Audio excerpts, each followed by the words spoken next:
Halo, selamat pagi saudara. Anda sedang menyaksikan Live Tribun News edisi Jumat 15 September 2023. Sejumlah informasi terkait perang Rusia dan Ukraina telah kami rangkum untuk mengawali aktivitas Anda. Bersama saya Rimanggi, inilah Live Tribun News selengkapnya. Diketahui Rusia telah memblokade sebagian Laut Hitam untuk jalur kapal kargo. Penutupan itu dilakukan hingga akhir September karena latihan militer di wilayah tersebut. Menanggapi hal itu, Bulgaria sedang bernegosiasi dengan sekutunya NATO. Menteri Pertahanan Bulgaria Todor Tagarev mengatakan Bulgaria menganggap tindakan Rusia yang menutup jalur di Laut Hitam sebagai provokasi. Namun sejauh ini Rusia tidak menyerang kapal-kapal kargo yang berangkat dari kepulauan pelabuhan Ukraina melalui perairan Bulgaria atau zona ekonomi di Laut Hitam. Ia mengatakan saat ini tidak ada ancaman langsung dari serangan terhadap kapal kargo yang melalui laut teritorial negara anggota NATO. Namun ia mengingatkan jika Rusia melakukan serangan terhadap kapal Bulgaria, hal itu dianggap juga menyerang NATO. Kementerian tersebut mencatat bahwa Angkatan Laut Bulgaria, Rumania, dan Turki telah meningkatkan kewaspadaan mereka terhadap serangan Rusia. Negara anggota NATO itu terus memperkuat keamanan untuk keselamatan kapal dagang yang melewati Laut Hitam. Ia menambahkan langkah lain untuk menjamin keselamatan pelayaran di zona ekonomi, yakni melalui tindakan NATO. Pekan lalu pemerintah Bulgaria dilaporkan telah menganggarkan hampir 20 juta euro untuk membeli rudal dan torpedo. Negara ini juga tertarik untuk segera membeli sistem rudal RBS-15 dari Swedia untuk penjaga pantai.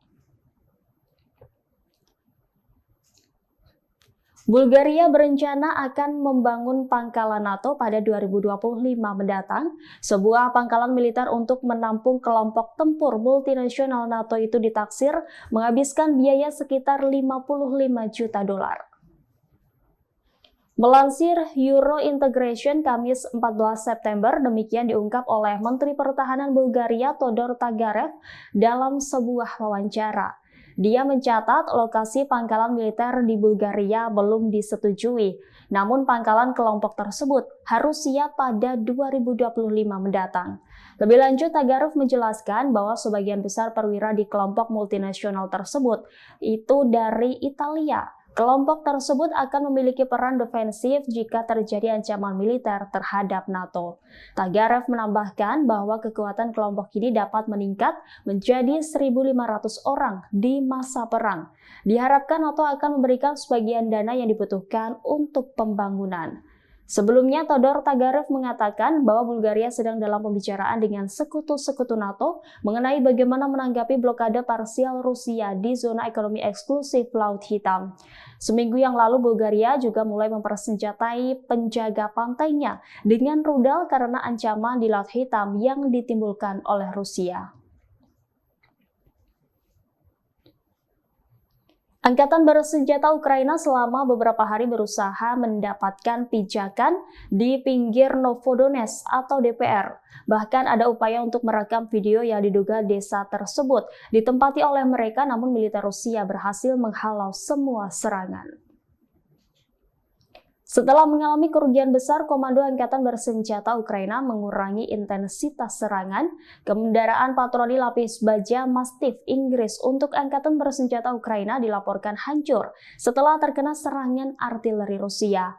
Detik-detik Mastiff Inggris membara dan mengeluarkan kepulan asap tebal terekam dari drone Rusia.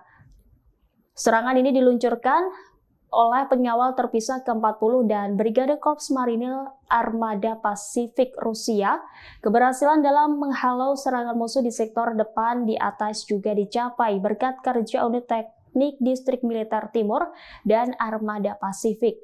Banyak peralatan musuh yang diledakkan di ladang ranjau.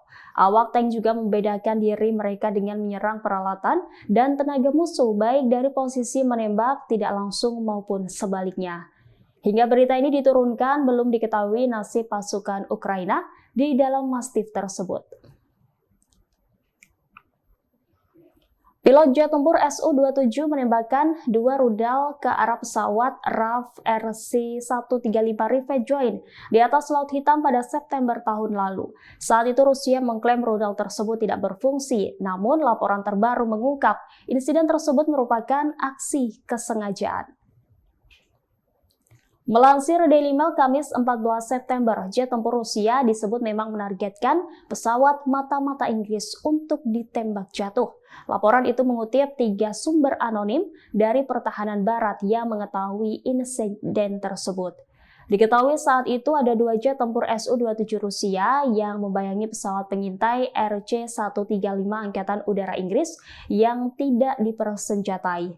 Setelah membuntuti beberapa lama, salah satu dari jet Rusia itu melepaskan sebuah rudal di wilayah udara internasional di lepas pantai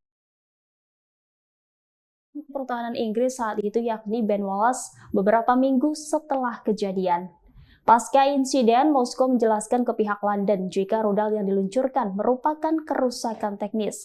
Namun laporan terbaru menyatakan kalau RC-135 rupanya telah menyadap komunikasi antara pesawat tempur Su-27 dan stasiun kendali darat Rusia. Hasil sadapan menunjukkan adanya perintah yang ambigu dari tower Su-27. Tak lama berselang setelah komunikasi terjadi, salah satu Su-27 menembakkan rudal udara ke pesawat jenis pengintai milik Inggris tersebut.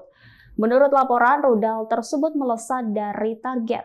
Sadapan komunikasi antara Su-27 Rusia dengan tower juga menunjukkan jika pilot kedua Su-27 mengumpat kepada wingman-nya karena dia tidak yakin mereka memiliki izin untuk menembak. Namun, pilot pertama justru melepaskan rudal kedua yang dilaporkan jatuh dari sayap. Aksi ini disebut-sebut mengindikasikan kegagalan fungsi atau adanya pembatalan peluncuran rudal. 5 kontestan Miss Ukraina 2023 gugur dalam ajang kecantikan tahunan negeri tersebut, sebab mereka diduga memiliki hubungan dengan Rusia yang saat ini sedang menginvasi Ukraina. Melansir Russia Today Kamis 14 September, dari 5 kontestan yang gugur, 3 diantaranya didiskualifikasi, sementara 2 orang lainnya mengundurkan diri. Drama bergugurannya kontestan Miss Ukraina 2023 bermula saat kontes tersebut membentuk Dewan Peninjauan Etika. Dewan tersebut untuk menyelidiki klaim yang mengatakan bahwa beberapa peserta memiliki hubungan dengan Rusia. Berdasarkan hasil investigasi, dugaan tidak etis tersebut telah terkonfirmasi. Oleh karena itu, panitia terpaksa mengeluarkan 3 peserta dari kompetisi tersebut. Demikian disampaikan oleh penyelenggara kontes dalam postingan Instagram pada Rabu 13 September. Sementara saluran Telegram Rusia, Mas mengungkap identitas para kontestan yang dieliminasi. Yang pertama adalah Ksenia Magera, yang dulunya tinggal di Moskow dan kini sudah pindah ke Dubai. Ia bahkan pernah mengikuti kontes masa depan Rusia. Selanjutnya adalah Ira Pilaeva. Ia sempat terlihat di kapal pesiar milik restoran Rusia yang penuh skandal, yakni Alexander Orlov di Inggris beberapa minggu lalu. Kemudian yang ketiga adalah Katya Chuvashova. Ayahnya ditahan oleh SBU karena diduga membocorkan data posisi AFU kepada pasukan Rusia. Kemudian 3 lainnya berasal dari Rusia, yakni Liza Gonchar dan Katya Demyanova berasal dari DNR, Valentina Burbelo dari LNR. Demikian informasi kali ini, saya Rima Anggi mewakili kerabat kerja yang bertugas pamit undur diri. Terima kasih dan sampai jumpa.